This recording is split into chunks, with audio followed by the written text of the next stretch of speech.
बेचारा दूल्हा भी दुल्हन के सजे हुए द्वार से लगभग 2 कदम की दूरी से होकर निकल गया, पर नहीं उतर सका। स्त्रियां बोल उठी, वर्जी उतर पड़ो, पर वर्जी बेबस थे। क्या करते? उतरते तो गिरते, फिर चढ़े नहीं रहते तो और क्या करते। कॉमेडी के वीडियोस देखने के लिए हमारे चैनल को लाइक और सब्सक्राइब करें।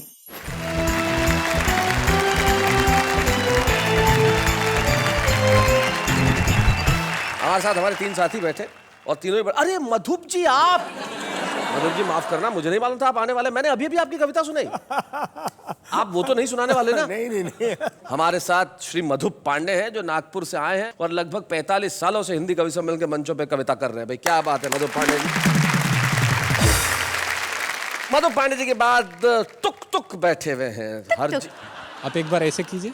वाह वाह, क्या बात है। ये क्या करवाया? पिछली बार मेरी पत्नी ने कहा था एक बार उनको बोलना ऐसे करके मैं उनकी अंगूठी का डिजाइन देख लूंगा। तुम्हारी ये सरलता जो है इस पर मैं मुग्ध हो जाता हूँ। अरे सरलता से तो याद आया, इनका तो नाम ही सरल है। फारूक सरल साहब, जो उत्तर प्रदेश में एक कस्बा है लखीमपुर खीरी, नाम सुना है तुमने कभी? अभी सुना। अरे वाह क्या बात है। अध्यापक हैं अभी या रिटायर हो गए सरल साहब? बस रिटायर होने ही वाला हूँ। मतलब खुद हो रहे हैं या सरकार कर रही है? खुद कौन होना चाहता है? बताइए कि किसे सबसे पहले बुलाया जाए?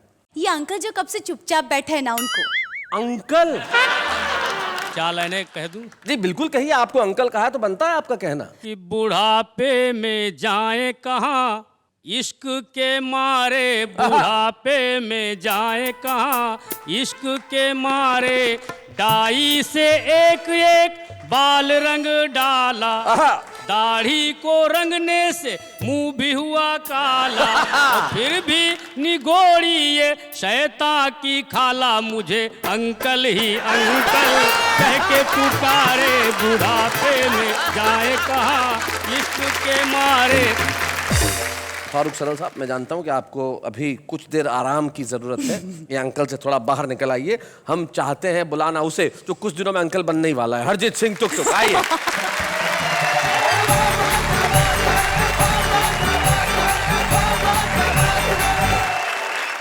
मैं एक स्वामी जी के पास गया। अच्छा। मैंने उनसे कहा मेरी एक इच्छा है कि मैं बहुत साल जीऊं। तो वो बोले बेटा शादी कर ले। तो मैंने कहा शादी करने से मैं बहुत साल जीऊंगा? बोले नहीं, ये ज्यादा जीने की इच्छा खत्म हो जाएगी। नहीं, मैंने स्वामी जी को बोला आप स्त्रियों के बारे में ऐसी बात कैसे कर सकते हैं? करेक्ट। स्त्रियों का सम्मान करना चाहिए। वो बोले हाँ बिल्कुल सही बात है। एक स्त्री होती है माँ, जो एक रोते हुए बच्चे को इस दुनिया में लेके आती है। वाह वाह। और एक होती है उसकी पत्नी, जो इस चीज का ध्यान रखती है कि ये सारी जिंदगी रोता ही रहे। तो उसके बाद मैंने शादी कर ली। और शादी करने के बाद मेरे को समझ में आया कि शादी करने से पत्नी के साथ एक परिवार मिलता है जिसको ससुराल कहते हैं। जी। तो मैं आपको एक एक करके कैरेक्टर के बारे में बताता हूँ। पहले कैरेक्टर है मेरे ससुर जी। बताइए। मेरे ससुर जी बहुत एहतियात बरतते हैं, सारे काम फूल प्रूफ करते हैं। जब उन्होंने मुझे अपना दामाद बनाया तो सबसे पहले मेरा बीमा कराया। अच्छा। लोगों ने कहा बीमा करा रहे हो, क्या कोई नया रिवाज चला रहे हो? वो बोले नहीं, जब तक चलेगा चलेगा, उसके बाद बीमे का पैसा तो मिलेगा। ससुराल में एक और चीज होती बड़ी खास, जिसका नाम होता है सास। सास। सो जब मेरी नई नई शादी हुई तो मुझे समझ नहीं आ रहा था कि मेरी सास क्यों एक्स्ट्रा प्यार दिखाती है। अच्छा। मैंने कहा सासू माँ, आप क्यों मुझ पे इतना प्यार लुटाती हैं? क्यों बार बार मुझे मेरा सोना बुलाती हैं? वो बोली तू मेरा सोना है, मलाई का दोना है, बेटा तू मेरी बेटी का नया खिलौना है। इसके अलावा एक तीसरी चीज होती वहां पे जी। पत्नी का छोटा भाई। भाई मतलब तभाई। हाइट में तो आधा है, उम्र 6 साल से कुछ ज्यादा है। मेरे को बोला क्या करते हो? मैंने कहा कवि हूं। बोले लगते तो नहीं। वो बोला ये बताओ कि हिंदुस्तान की सबसे बड़ी समस्या क्या है? हमने कहा ये तो बड़ा सिंपल है, महंगाई। हाँ। उसने वो बात हंसी में उड़ाई। हमने कहा तुम्हें कविता पसंद है? बोला सुनाऊं? जी मैंने कहा अच्छा सुनाओ। बोला ट्विंकल ट्विंकल लिटिल स्टार। जी। हमने कहा how I wonder what you are. कहता कविता किसकी है?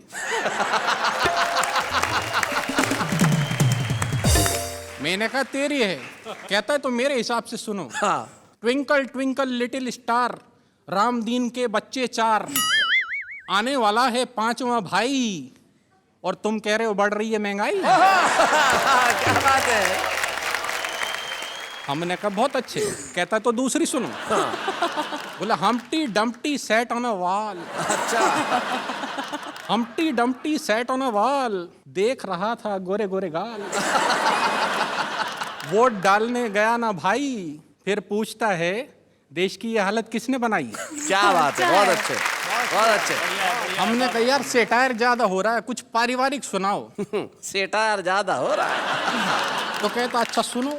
जैक एंड जिल का फट गया दिल, आंखों से निकला वाटर, साथ साथ बैठ के सब टीवी देखते, नहीं बिगड़ती डॉटर। क्या बात है, वाह वाह वाह, बहुत अच्छे, बहुत बढ़िया।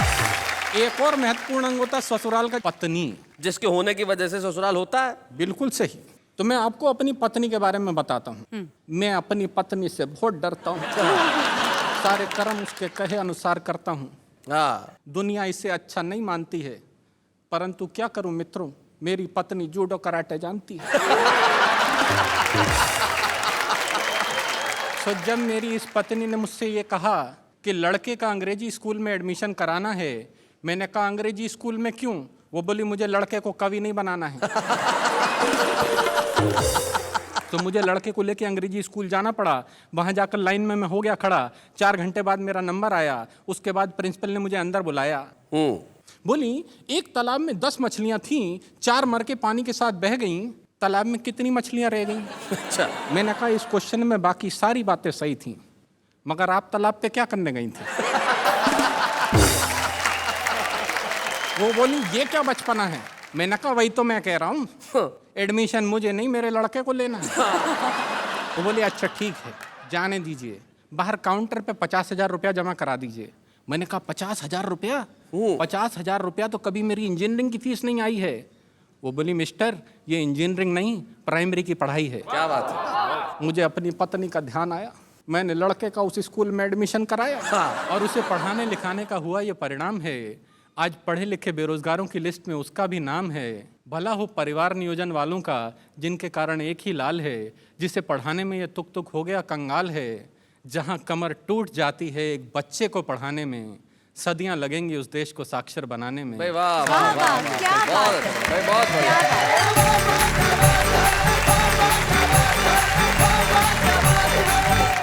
भाई तुक तुक बहुत बढ़िया। आपने ससुराल से निकल के जो आप सीधे स्कूल में घुसे और वहां से भारतीय शिक्षा व्यवस्था पे जो आप व्यंग्य लेके आए वो कमाल का था। तुक तुक आपकी बातों में सिर्फ तुक नहीं है, अर्थ भी है, और आपका ये कहना बिल्कुल व्यर्थ नहीं है। जो आप कह रहे हैं वो बहुत मुफीद कह रहे हैं, बहुत सच्चा कह रहे हैं, बहुत अच्छा कह रहे हैं। आपके लिए वाह वाह, क्या बात है। ऐसी शिक्षा व्यवस्था में भी जो आदमी अपनी हंसी और व्यंग्य की जो पकड़ है वो मजबूत रखता है, बच्चों को पढ़ाता भी है, कविताएं भी पढ़ता है, और पूरी जनता को हंसाने का बीड़ा जिसने उठा रखा है उनका नाम फारूक सरल है। तो फारूक सरल साहब, अब तो अंकल का सदमा उतर गया ना, अब आइए जरा सुनाइए।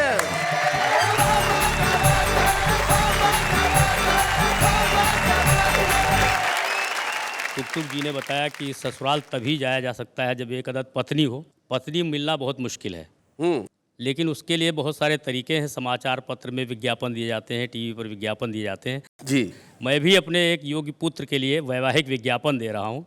उसमें पुत्र की योग्यताएं और जी।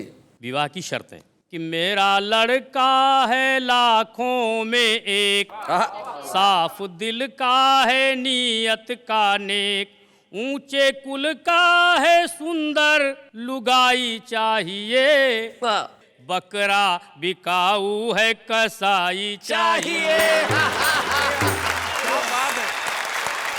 योग्यता कि थर्ड डिवीजन इंटर से लेकर एमए तक पास है। अच्छा। अफसर बाबू या चपरासी पद की उसे तलाश है और पुलिस रजिस्टर 8 में उसका सबसे ऊपर नाम है। गिरा टकी रहजनी डकैती कर लेता हर काम है। कर लेता है डिस्को भी, खत लिखे वो जिसको भी, होनहार ऐसा जमाई चाहिए, बकरा बिकाऊ है कसाई चाहिए। विशेष योग्यता कि शुद्ध स्वदेशी खद्दर के वो पहने वस्त्र फकीरी है। अच्छा। दारू की भट्टी पर चलती उसकी दादागिरी है। और भूतपूर्व कॉलेज का नेता पूरे शहर में धाक है, इसी से अपने खानदान की सबसे ऊंची नाक है। तो हो दामाद बनाना तो फौरन ही आ जाना, ऐसा जिसे बौड़म हर जाई चाहिए, बकरा बिकाऊ है कसाई चाहिए। विवाह की शर्तें जी। कि हाथ थमा दूं बेटे का उसकी बेटी के हाथ में, 5 लाख की रकम नकद जो लाए अपने साथ में, और फ्रिज टीवी लूं कार साथ में, नहीं जरा भी झूठ है, लेकिन इसमें 4 माह तक 15% छूट है। लड़की मत दिखलाए और फोटो मत भिजवाए, बस मुझको तो नोटों से सगाई चाहिए, बकरा बिकाऊ है कसाई चाहिए। सबसे अंत में लिखा होता है पता, कि शहर अनोखा बात पता कुछ मुश्किल नहीं लगा पाना, पूरा ब्यौरा मिल जाएगा सीधे कोतवाली आना। 10 रुपया मुंशी को देना हम तक वो पहुंचा देगा, 2 रुपया लेकर के जेलर फौरन तुम्हें मिला देगा। बस इतनी मजबूरी है लेकिन जरूरी है, पहले सगाई के रिहाई चाहिए, मेरा बिकाऊ है कसाई चाहिए। इतनी जगह जगह विज्ञापन दे रहे हैं, जरा तनिक इधर भी देखिए, क्या ख्याल क्या है? देखिए, ऐसा नहीं है पत्नियों पर ही व्यंग किए जाते हैं। इस समय हम लोगों की हालत ऐसी नहीं है कि इन पर व्यंग किया जाए जी, बल्कि ये सारी बातें इनकी माननी चाहिए महिलाओं की। हाँ, अगर ऐसा नहीं करेंगे तो क्या क्या हो सकता है मैं बता रहा हूँ। मैं इनका पक्ष रख रहा हूँ। अच्छा, इनका पक्ष रखे कि मुझको बलम जो सताओगे, मुझको बलम जो सताओगे, तो जेल में ही तसला बजाओगे। तो जैसा कहे करो तुम वैसा रंग ढंग बदलो सैया। अच्छा। मेरे साथ में ईलू ईलू गाओ छैया छैया, और झाड़ू पोछा करो सवेरे, उठ के चाय बनाओ, और पहले बर्तन साफ करो, फिर कभी सम्मेलन जाओ, नहीं मानोगे कहा तो पछताओगे, जेल में ही तसला बजाओगे। ये सावधानी बहुत जरूरी, बाहर निकलते। Very good, very good. Delhi, Mumbai, Poona, Patna, Chennai या गुवाहाटी, मोटी पतली काली गोरी, लंबी हो या नाटी, और कैसी भी हो छमक छल्लो छैल छबीली बाकी, और किसी कलमुही से भी तुमने की जो ताका झांकी, कहीं राह में जो नए ना लड़ाओगे, तो जेल में ही तसला बजाओगे। इस समय हम पुरुषों के पक्ष में कोई है नहीं, बहुत सावधानी बरतनी है। न्यायालय, सरकार, पुलिस, अखबार, मीडिया जाने, अच्छा। नारी, अबला, उत्पीड़ित, असहाय, दलित जग माने। और मानेगा ये कौन कि हमने डांटा है फटकारा, और किससे जाकर कहोगे तुमको पत्नी ने है मारा, कहीं ढूंढे गवाही न पाओगे, जेल में ही तसला बजाओगे, मलम जो सताओगे, जेल में ही तसला बजाओगे।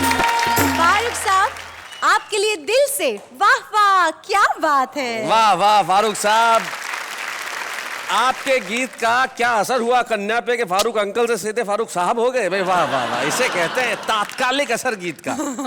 नहीं, पर गलत बात है। गलत बात है सरदार जी। शादी करने के लिए क्वालिफिकेशन नहीं चाहिए होती, ये सोच की बात है जी। एक बार एक कौवे ने जाके शेरनी को प्रपोज कर दिया। कौवे ने शेरनी को प्रपोज किया। हाँ, कर सकते, क्या दिक्कत है? जी। शेरनी बोली कौवे को तू अपनी शक्ल देख, अपना रंग देख, अपना साइज देख। कौवा बोला ये सब साइड में रख, मेरा कॉन्फिडेंस देख। कॉन्फिडेंस किसको कहते हैं? देखो, एक चूहा तेजी से दौड़ा चला जा रहा था तो बंदर ने पूछा कहां जा रहे हो, क्यों इतना घबरा रहे हो? तो चूहे ने कहा बताऊं, बहुत बड़ा चक्कर है। शेर की बीवी घर से भाग गई है, शक अपने ऊपर है।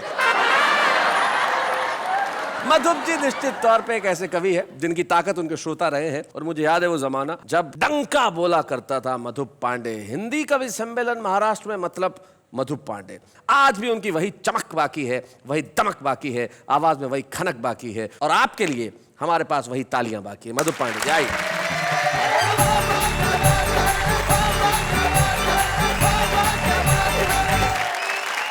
एक व्यंग देखिए, बहुत छोटा सा।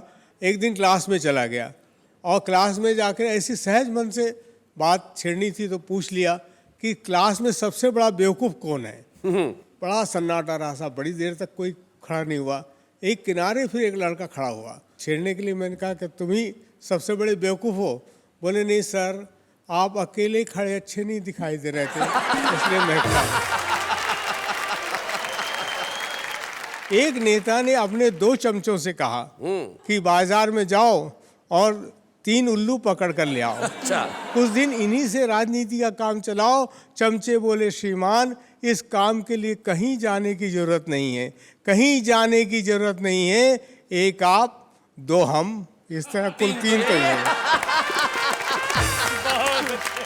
और बहुत छोटा सा व्यंग पकड़िएगा जी। एक शब्द को पकड़ लीजिएगा, बहुत दिन गुना।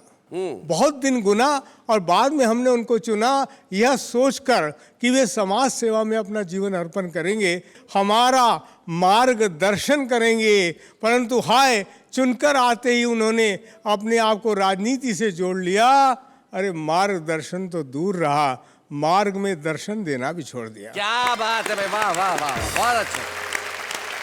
छोटा सा व्यंग और देख लीजिए कि हमें हर्ष है कि डॉक्टर की नज़र में मरीज नहीं, मरीज का पर्स है। हाँ। और मरीज की नज़र में डॉक्टर नहीं, डॉक्टर के साथ खड़ी खूबसूरत नर्स है। हमें हर्ष है। जब ससुराल की बात छेड़ दी इन्होंने तो एक अंश इन्होंने सुना दिया जी। क्या क्या पराक्रम कर सकती है पत्नी जी। विदा समय में माँ की बहुत लाडली बेटी फूट फूट रोती थी ऐसे, मरघट को जाती हो जैसे। अच्छा। तो दुखी बाप ने गले लगाकर कहा उसे बहुत समझाकर, तो बेटी बोली दुख दर्द सब सह जाऊंगी, पर मेरे बापू ये माँ के बिन न रह पाऊंगी, माँ के बिन न रह पाऊंगी। तो बापू बोला बेटी तू अब जाते जाते इतना सुख मुझको भी दे जा, पति घर अपने साथ साथ ही अपनी इस माँ को भी ले जा। शैलेश जी के विवाह को 20 वर्ष हो चुके हैं। रोज पिटते हैं, ऊपर से हास्य रस की कविता सुनाते हैं, वाह वाह क्या बात है, ऐसा कोई कार्यक्रम करवाते हैं। अजी ये तो हम हैं, इतनी बड़ी रिस्क उठा रहे हैं, अभी अभी पिट कर आए हैं और फिर पिटने जा रहे हैं। ये शैलेश जी अनुमति दें तो एक कविता सुनाना जी। चाहता एक वो कविता जो आपकी आतंकवादी वाली कविता है वो जरूर सुनाएं। आतंकवाद पे बहुत बहुत बहुत आपने पढ़ा होगा और पूरा विश्व परेशान है। एक बहुत सामान्य हल जी। हंसते हंसते मैंने बता दिया है। 2 छंद हास्य के हैं, एक करुणा का सुनने का प्रयास कीजिएगा। अरे मैंने कहा आतंकवाद, अरे आतंकवाद है तो फिर आतंकवादी से सीधे बात कर लेते हैं। अरे आतंकवादी तू एक बार, बस एक बार कर ले शादी। तू एक बार अगर शादी के फंदे में झूल जाएगा तो बच्चों ये सारी अपनी अकड़ भूल जाएगा, अपनी अकड़ भूल जाएगा। वैसे भुक्तभोगियों ने विवाह के बाद पत्नी के चेहरे को लेकर जो बात कही है वो बिल्कुल सही है। याद करके ही तबीयत घबराती है। कहा है कि विवाह के पहले वर्ष पत्नी चंद्रमुखी जी, दूसरे वर्ष सूरजमुखी और तीसरे वर्ष ज्वालामुखी नजर आती है। सुन सुनकर सिर चकराता है। विवाह के पहले वर्ष पति प्राणनाथ, दूसरे वर्ष नाथ और तीसरे वर्ष तो अनाथ ही हो जाता है। परंतु यही पत्नी कैसे रूप में उस आतंकवादी को परावर्तित कर सकती अपने मन को, तेवर को, ये बात देखिए कैसे मैं सुनाए। उसमें पिरोने का प्रयास किया। और विश्वास मान, जब तेरी पत्नी के पेट में अंकुरित होगा तेरा अंश, तेरा वंश, तेरा बच्चा, तुझे लगेगा बहुत अच्छा। फिर बच्चे के जन्म की खुशी, प्रसव की अनवरत यातना के बाद पत्नी के चेहरे पर उभरी हल्की सी हंसी, ये सब तेरे जीवन के अंग हो जाएंगे। किसी गजल के मिसरे, किसी गीत के छंद हो जाएंगे। क्या बात किसी है। गजल के मिसरे, किसी किसी गीत गीत के के छंद हो जाएंगे। फिर तेरे कानों में गूंजेंगे तेरे बच्चे के मोहक मधुर बोल, बच्चे का तुतलाना और तुतला कर गाना, खिलौने कुछ छुंदल लाना, भालू अलबंदल लाना, हमसे नहीं बिछुल जाना, पापा जल्दी खिलाना। क्या बात है, वाह वाह वाह वाह वाह वाह वाह, बहुत अच्छे। बता, जब तेरे कानों में गूंजेगी तेरे मासूम बच्चे की तुतलाती बोली, तो क्या तेरी बंदूक किसी के सीने में उतार पाएगी गोली? वाह वाह वाह वाह वाह वाह, बहुत अच्छे भाई, बहुत बढ़िया। क्या बात है मधुप जी भाई, वाह, आपने कमाल कर दिया। और जिस तरह की कविताएं सुनाई, हास्य से आप जो करुणा पे आए, बड़ा कमाल का था। और आपने ऐसी कुछ बातें सुनाई जो सिर्फ सुनी ही नहीं जाएंगी, सारे मुल्क में याद भी रखी जाएंगी। और ये आपका प्यार है कि आप ऐसी स्थिति में भी यहाँ तक आए। पूछिए पूछिए थैंक जी। यू। मैं ये पूछना चाहती हूँ कि आप विश्व भर में जाके कविताएं पढ़ते हैं, प्रोग्राम्स करते हैं, यहाँ पे हमारे वाह वाह क्या बात है के मंच पे कविताएं सुनते हैं जी, कभी आप कुछ मिस करते हैं? मैं बहुत मिस करता हूँ ऐसे कवियों को जिन्हें मैंने बचपन में देखा, सुना, और दुर्भाग्यवश वो आज हमारे बीच नहीं है।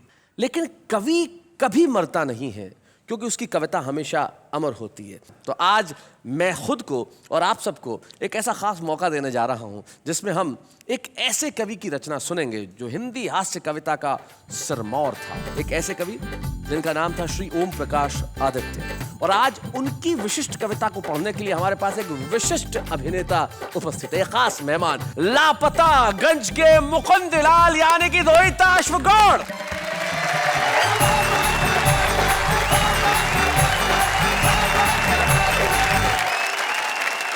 पेशे से अभिनेता हूं, कवि नहीं, लेकिन शुरू से ही बहुत अच्छा श्रोता रहा।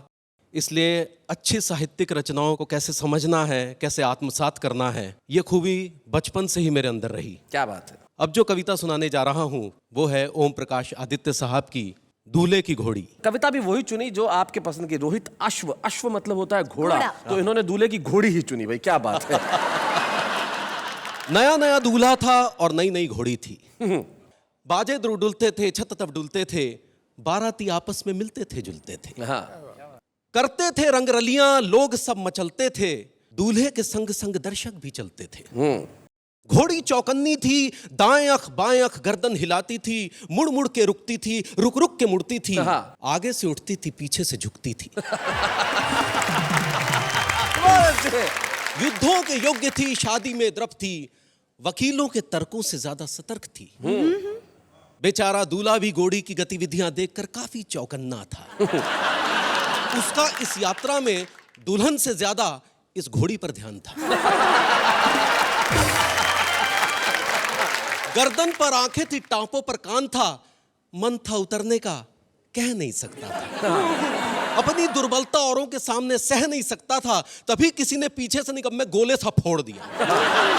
सुनकर पटाखे को, भीषण धमाके को, चौकन्नी घोड़ी का धीरे जी छूट गया। गर्दन को लटकावे, पांव को चटकावे, सरपट यूं दौड़ चली, बाराती छैलों को, राहों को, बैलों को पीछे ही छोड़ चली। बेचारा दूल्हा भी चटपट से, कंधों के बालों से, लंबे अयालों से कसकर लिपट गया। काठी तो गिर पड़ी, बेचारा पीठ से चिपट गया। बाराती भीड़ में, भगदड़ में, कोलाहल में तितर बितर हो गए। घोड़ी चढ़े दूल्हे को देखने सड़कों में, गलियों में, चौराहों में इधर उधर खो गए। कईयों ने देखा भी घोड़ी चढ़े दूल्हे को, आवाजें दी कितनी, रुक जाओ रुक जाओ। पर दूल्हा क्या कहे, वो घोड़ी थोड़ी था जो सुन के रुक जाता।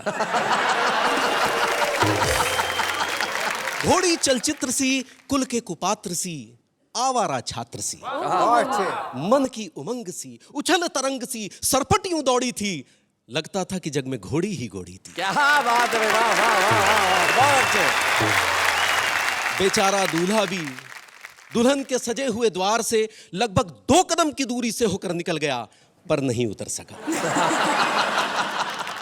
स्त्रियां बोल उठी, वर्जी उतर पड़ो, पर वर्जी बेबस थे। क्या करते, उतरते तो गिरते। फिर चढ़े नहीं रहते तो और क्या करते? दूल्हा ये सोचे था रुक जाए तो उतरूं, और घोड़ी ये सोचे थी ये उतरे तो रुकूं। वर को घोड़ी का डर, घोड़ी को वर का डर, डर को डर पकड़े था, ये उसको जकड़े थी, वो उसको जकड़े था। क्या बात है, वाह वाह वाह वाह, बहुत बढ़िया। कविताएं लिखना एक कठिन काम है, लेकिन उसे सुनाना कहीं ज्यादा कठिन है। और आपने जिस सरलता से, जिस सहजता से इस कविता को सुनाया है, कहीं भी महसूस नहीं हुआ कि ये किसी और की कविता है। मैं व्यक्तिगत तौर पे आपका बहुत शुक्रगुजार हूं कि आपने उस कविता से मेरी बहुत सारी यादों को ताजा कर दिया। बहुत बहुत शुक्रिया Rohitash Gaur. Thank you so much.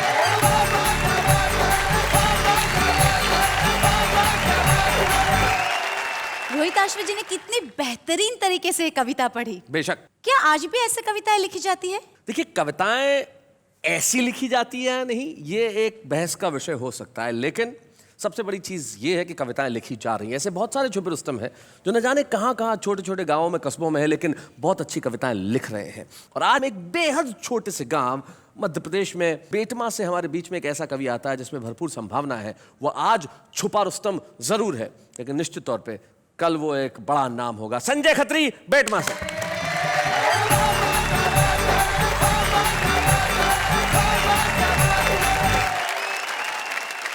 खाली है हर गिलास, कोई भरा नहीं, और शुक्र है मुझे देखकर कोई डरा नहीं। भाई साहब, जनरली इंसान चेहरे और नाम से पहचाने जाते हैं जी। मैं विश्व में पहला ऐसा व्यक्ति हूं जो केवल अपने दांतों से पहचाना जाता है। क्योंकि अंधेरे में केवल यही चमकते हैं। चलिए यहीं से शुरुआत करता हूँ कि एक बार बिना कुछ लिखे हम मंच पर जाकर चीखे कि मैं भ्रष्टाचार मिटा दूंगा, इन घूसखोरों को धूल चटा दूंगा, मैं करूंगा सही और गलत में पूरी ईमानदारी से भेद, और तब तक चैन से नहीं बैठूंगा जब तक नहीं कर दूं इस काले धन को सफेद। अच्छा, बहुत अच्छे। तभी पब्लिक में से एक खड़ा होकर बोला, भाई साहब रुकावट के लिए खेद, आपके कथन में ये भेद, इस काले धन का जो करना हो करना बाद में, पहले अपने आप को कर लो सफेद। बहुत अच्छे संजय। मंच से काफी बड़े बड़े कवि बैठे हैं, मेरा सौभाग्य के इस मंच पर आके इनके सामने कविता पाठ कर रहा हूँ। तो कई प्रकार की बातें हुई मंच से, नेताओं के बारे में भी हुई। आपकी नाग पंचमी पर जब दिखाई नहीं दिए नाग और सपेरे, तभी घर पर आए एक पड़ोसी मित्र मेरे। मैंने कहा क्या हाल है? वो बोले कि नाग पंचमी के पावन पर लगता है नागों का पड़ गया अकाल है, अब आप ही हमारी इस समस्या का समाधान कीजिए, हमारे अच्छे पड़ोसी होने का सच्चा परिचय दीजिए। नाग तो हमें मिले नहीं, इस बार आप ही दूध पी लीजिए। मैंने कहा यही फार्मूला तो मैं सुबह से आजमा था, और जब सफलता नहीं मिली तो हार कर आपके घर आ रहा था। हमारी सारी बात हमारे पड़ोस में रहने वाला हमारा एक नेता मित्र सुन रहा था, जो कई दिनों से चुनाव के सतरंगी सपने बुन रहा था। उसने अपने घर का दरवाजा तत्काल खोला, हम कुछ बोले उससे पहले ही वो बोला कि मुझे बहुत दुख है कि आप दोनों एक दूसरे के पड़ोसी होते हुए भी एक दूसरे के दुख में शामिल नहीं है, और मुझे लगता है कि आप दोनों इस दूध के काबिल नहीं है। अब तक आपकी हर समस्या के समाधान हम ही ने किए हैं, और सब जानते हैं कि हम तो आपकी सेवा के लिए ही जिए हैं। आपकी इस समस्या का समाधान भी हम ही करेंगे, और आप घबराइए मत, आपके नाग देवता का दूध हम पिएंगे। अच्छा। मैं समझ गया नेताजी का दूध के प्रति लगाव, दरअसल आने वाले हैं कुछ दिनों बाद चुनाव। क्या बात है। मैं भी मौका नहीं चुका, और नेताजी इससे आगे कुछ न बोले, इसलिए एक पल भी नहीं रुका, और दूध से भरा हुआ प्याला नेताजी की ओर बढ़ाया। किंतु नेताजी ने जैसे ही दूध पीने के लिए प्याला मुंह से लगाया, दूध अपनी पवित्रता खोने से पीछे हट गया, क्योंकि नेताजी के छूने के पहले ही दूध फट गया। क्या बात है, वाह वाह वाह वाह। नेताजी के छूने के पहले ही दूध फट गया। हमने कहा नेताजी ये तो सब आपकी राजनीतिक शतरंज के चुनावी पासे हैं, और आप दूध के नहीं इस देश की जनता के खून के प्यासे हैं। वाह वाह वाह वाह, बहुत बढ़िया। मंच से ससुराल के बारे में भी बात की गई। मेरे जन्म ने नई नई समस्याओं को जन्म दिया भाई साहब। तो मेरे जन्म के तुरंत बाद एक चिंता मेरे बापू को सता रही थी, क्योंकि मेरे भविष्य से ज्यादा उन्हें मेरी शादी की फिक्र खा रही थी। मेरे जन्म के तत्काल बाद मेरे पिता भगवान से बोले कि हे भगवान, तूने एक ऐसा खेल खेला और एक बेटा दिया तो वो भी काला था पहले। एक दिन मेरे पिता मुझे हाथ पकड़ कर ले गए स्कूल में भर्ती कराने के लिए, तो स्कूल का प्रिंसिपल हाल में आकर बोला कि एक आइटम आया है स्कूल में बच्चों को डराने के लिए। हमने जैसे तैसे शिक्षा का स्वाद चखा और धीरे धीरे जवानी की दहलीज पर कदम रखा। जवानी में पहुंचकर हमारी सूरत और भद्दी हो गई, क्योंकि शारीरिक अंगों में असामान्य वृद्धि हो गई। एक दिन एक लड़की वाले आए मुझे देखने और मेरी खूबसूरती पर लगे अपनी आंखें सेकने। जाते जाते वो मुझे हक्का बक्का कर गए, हाथ में 500 का नोट धरा और रिश्ता पक्का कर गए। मैं गया तोरण के पास तो आरती की थाली लिए खड़ी हुई थी मेरी सास। ससुर जी बोले, जमाई जी पैदल ही आए हो, घोड़ी नहीं लाए हो? मैंने कहा, ससुर जी घोड़ी की किस्मत जाग गई और मुझे देखा तो वो भी डर के भाग गई। शादी के बाद का दृश्य तो और भी कमाल था। डर के मारे मेरा बुरा हाल था। मैंने जैसे ही पत्नी का घूंघट उठाया तो वो मुझे देखकर मुस्कुराई, न डरी, न चीखी, न चिल्लाई। अच्छा। उसकी मुस्कुराहट देखकर मेरे भी मन का खौफ भगा और मैंने पूछा, क्या बात है, तुम्हें मुझे देखकर डर नहीं लगा? हाँ। पत्नी बोली, मैं 1 नहीं 2 नहीं पूरे 7 जन्मों के लिए आपसे बंधी हूँ और डरने की क्या बात है, मैं तो जन्म से ही अंधी हूँ। तो भाई साहब, इस प्रकार की घटना घट जाती है मेरे साथ में। मैं कहना चाहता हूँ बात ही बात में, ये बात हर कोई नहीं जानता है। दरअसल देश के नेताओं में और हम में बहुत समानता है। अच्छा। हम दोनों जग से निराले हैं, फर्क बस इतना है कि हम तन के और वो मन के काले हैं। क्या बात है, वाह वाह मन के काले हैं। और तमाम बातें करने के बाद अपनी काव्य यात्रा यहाँ से खत्म करना चाहूंगा कि गरीब के मुंह से छिनते निवाले देखे हैं, हमने रोटी सेकती हुई माँ के हाथों में चाले देखे हैं, और हम तो सिर्फ तन के काले हैं मित्र मेरे, हमने तन के उजले लोगों के मन बहुत काले देखे। क्या बात है, वाह वाह वाह। संजय खत्री जो आज छुपे रुस्तम के रूप में हमारे बीच में आए, बेटमा नाम के एक छोटे से गांव से, लेकिन छोटे से गांव में भी प्रतिभा हो सकती है और हमें बड़ी खुशी है संजय खत्री, इस मंच पे हम आपको एक ऐसा प्रोत्साहन देना चाहते हैं, आपको एक ऐसा प्रतीक चिन्ह प्रदान करना चाहते हैं जिसे लेके आप और अच्छी कविताएं गढ़ें, आगे बढ़ें, यहाँ से लेके वहां तक की यात्रा के लिए एक बार हम आपका सम्मान करेंगे और कहेंगे वाह वाह क्या बात है।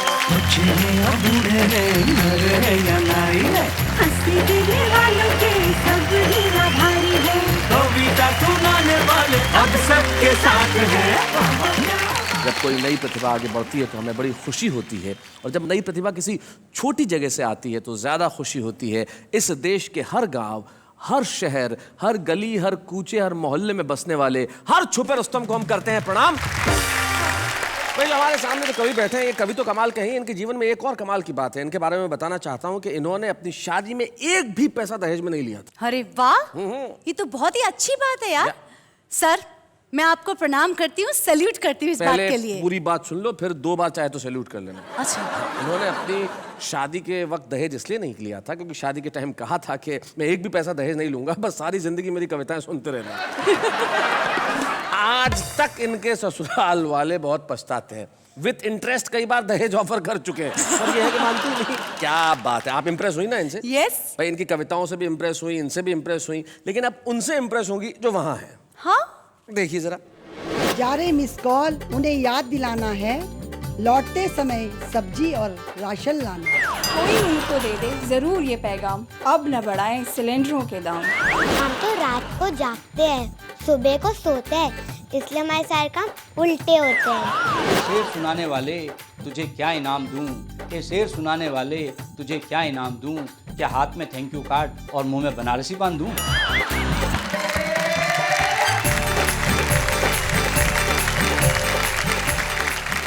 तो भाई ये है हमारे आम आदमी जिनकी कविताएं उनके दिलों में बिल्कुल सहज रूप में पलती है, जैसा सोचते हैं वैसा कहते हैं। और हमें बड़ी खुशी है कि हमारे साथ एक ऐसे कवि हैं जो पिछले कई वर्षों से जैसा दिख रहा है वो वैसा ही लिख रहे हैं। 40 साल से जिनकी कविता एक अखबार में लगातार छप रही है और देश की जनता का प्यार वो पा रहे हैं और उन्हें अपनी कविताओं का प्यार दे रहे हैं। वाह वाह क्या बात है, गौरवान्वित है कि आज हम इस मंच पे श्री मधुप पांडे का स्वागत करना चाहते हैं। आइए हम मिलकर अभिनंदन करें श्री मधुप पांडे।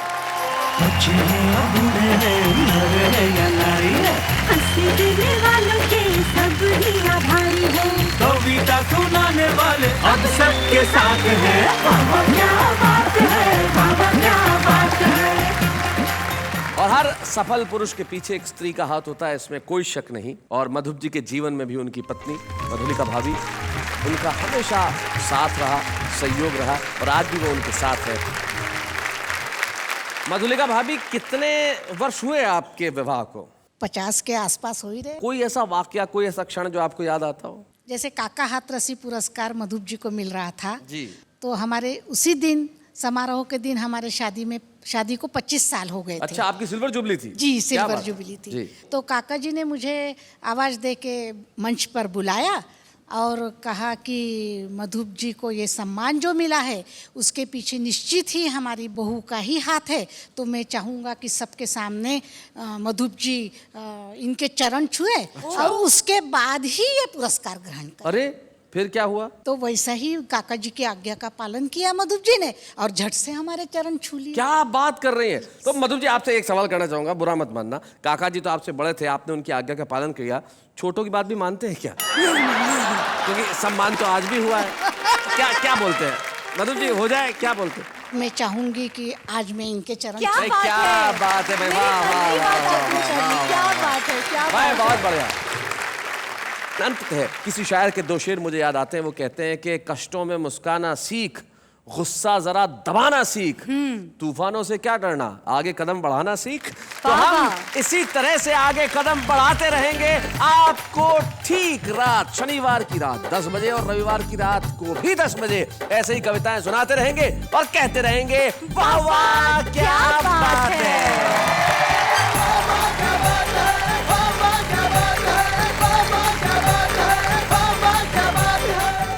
कॉमेडी के वीडियोस देखने के लिए हमारे चैनल को लाइक और सब्सक्राइब करें।